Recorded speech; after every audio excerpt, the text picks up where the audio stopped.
Okay, you can stop moping now. I'm back in town, Alf. What's going on, sports card hobby family? Back in town from Mexico, made it back. Still trying to get back to 100%. Woo! Long days, but it was a lot of fun in the sun down there. It's funny, it's like 85 degrees in Mexico, and then we come back to 42 degrees in North Carolina. It's culture shock for sure. I know that you woke up thinking today, man, I have got just buckets of money. I've got six figures to spend on cards. I wonder what I could buy. What could I possibly buy? What would my options be with $100,000 plus in the world of sports cards today? We're actually going to see a pattern that I think is interesting, so make sure to stay tuned. But before we dive right in, shout out to a couple channel partners. First off, you might be thinking of grading sports cards and you're like, who should I go with? SGC offering $15 grading, $9 grading for TCG cards with no clubs to join. And one thing that I really like is the auto grade included in the regular price. So as opposed to getting that upcharged, if you're getting an auto grade for a pack pulled manufacturer auto, they will not charge you extra for that. So definitely check out SGC. Also, thanks to COMC.com. They've got a special for all the baseball card collectors, the latest promo offering 30% off all select and elite baseball submissions. This promo does stack with fresh pulls, so you can get subs as low as 35 cents, and it runs until March 8th. So make sure you take advantage. Baseball season coming right up. I know there's people that are absolutely fired up. COMC.com. I've got links in the video description as well as in the pinned comments to start your COMC journey today. All right, friends, today we're going to work off of Golden Auctions. You can use PWCC, you can use REA. There's a million different auction houses out there, obviously, but this was just easy for me to do a quick search, $100,000 and up. And let's just take a look. What are the high rollers, as baseball card collector, investor, dealer would call it? What are they buying these days? This is pricing going back a few weeks. I think one of them might be a couple of months ago, but still. And so let's take a look. One that popped out to me that you don't see every day, and of course you see a lot of the same stuff on the high end. One that you don't see every day, though, is this 2017-18 Panini Opulence NBA Finals booklet, Logo Man, Steph Curry patch card 1 of 1. It's in a BGS 8, but that's not really relevant. I think the big thing with this one, as I zoom in, because I was like, this has got to be game used, right? It is game used. It says the enclosed game worn material, which was worn by Steph Curry during game 2 of the 2017 NBA Finals, is guaranteed by Panini. So it's not an autograph card. It is strictly kind of a Logo Man Finals patch. Very cool. No autograph. $130,961, including the buyer's premium. I mean, that's a heck of a price tag, but I think it kind of shows you the uniqueness of this one specifically being game 2, game worn, and it is a cool finals Logo Man. It's a differentiator. But man, 130 G's for that thing. Not even a Steph Curry autograph to go with it. $130,000. Next up, we'll go to a card very popular in the vintage baseball card world, 1955 Topps Sandy Koufax rookie card in a PSA 9. And of course, what's the big takeaway here? It's just that high grade vintage, man. It's lower pop and it is very in demand for the high rollers. $244,000, including the buyer's premium. Not a rare card. You can get these in lower grades, and actually a card that I think would be really cool to own for myself down the road. I've kind of said my piece on vintage baseball. I will get there eventually. I'm just not sure the timing right now. It just feels hot. That might sound kind of strange to people because I think that people just think of vintage baseball as kind of that steady, it's steady growth. It's very steady. It holds value. But the prices on vintage baseball have gone way, way up, especially on those mid to high grade items. And for good reason. I mean, look, it's American history. Baseball was America's game, big part of American history as a whole. So it's always going to be popular. And man, PSA 9 and 9 copy. This one is really crisp too. Sandy Koufax rookie card. Such an awesome card. Let's spring back to ultra modern basketball. People are going to be like, what? 2017-18 Panini National Treasures rookie patch autograph. It's an RPA number to 99.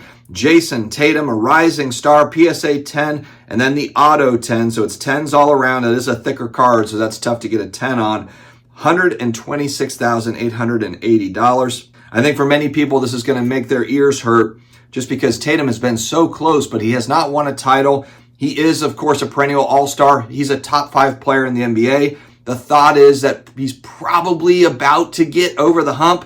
But man, $126,000, it feels like you've already got a couple of titles wrapped into that price tag. No offense to those who think that this might be a bargain, but of course it's always opportunity cost. What can you get? $125,000 buys a lot of cards, and it buys a huge variety. It puts you up in this sector where you can buy a lot of stuff for 125 grand.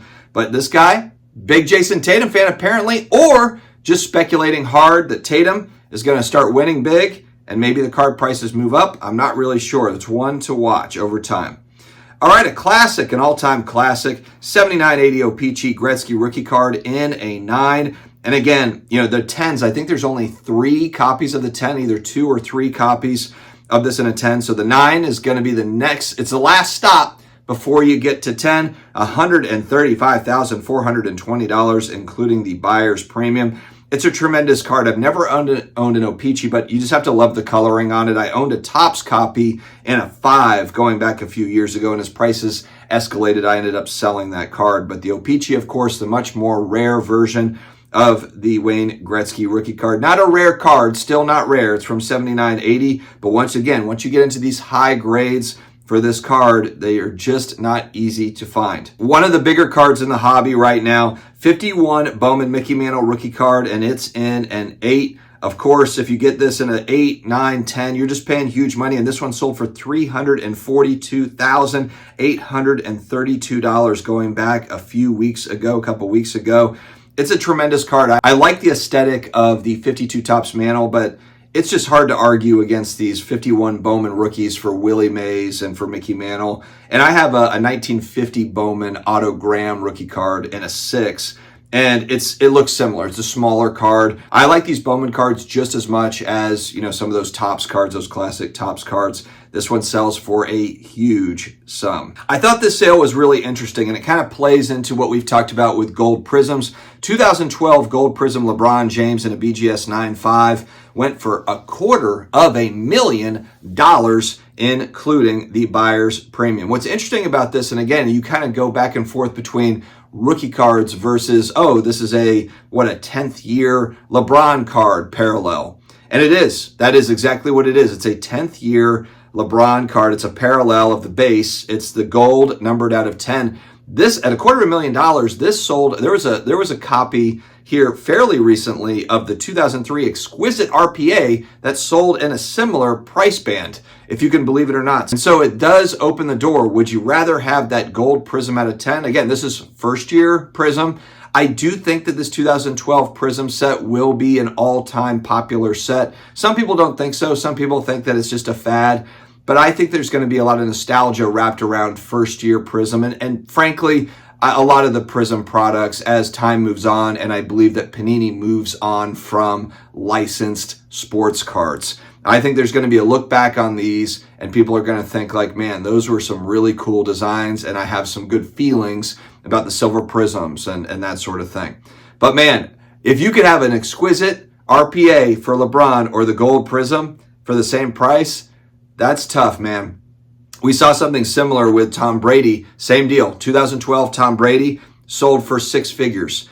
And you can get his Contenders Auto. I mean, you can get one of his better cards, rookie cards, for about the same price. In that case, I would most certainly want the Contenders Auto for Tom Brady. But it just shows you kind of the power of some of these early parallels. You got to remember, 2012 Panini Prism only had 4 parallels. There's a 1 of 1, there's gold out of 10, there's a red die cut, and there's green prism. And that is it. And now we live in a world, of course, where there's thousands of different parallels. It makes the card unique. All right, last but certainly not least, we have got the recent Super Bowl winner. This card is really interesting to me. Very cool patch, but of course, as you look at the back of the card, this puppy is player worn. This is player worn material. Patrick Mahomes that sold for $330,755. It is an on-card autograph. It is a 1 of 1. I don't want to take away from the card and the aesthetic of the card. I mean, the patch is so cool, but again, man, if it was game used or game worn, then it just kind of makes this thing all full circle. But a player worn patch at $330,000,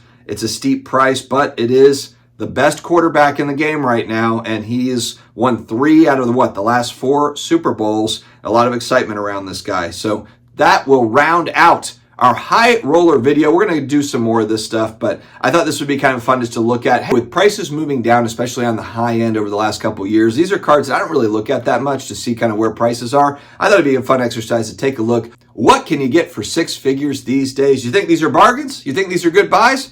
Or are these terrible buys? Let me know your thoughts in the comments below. Stay healthy, stay awesome, and I will talk to you again later.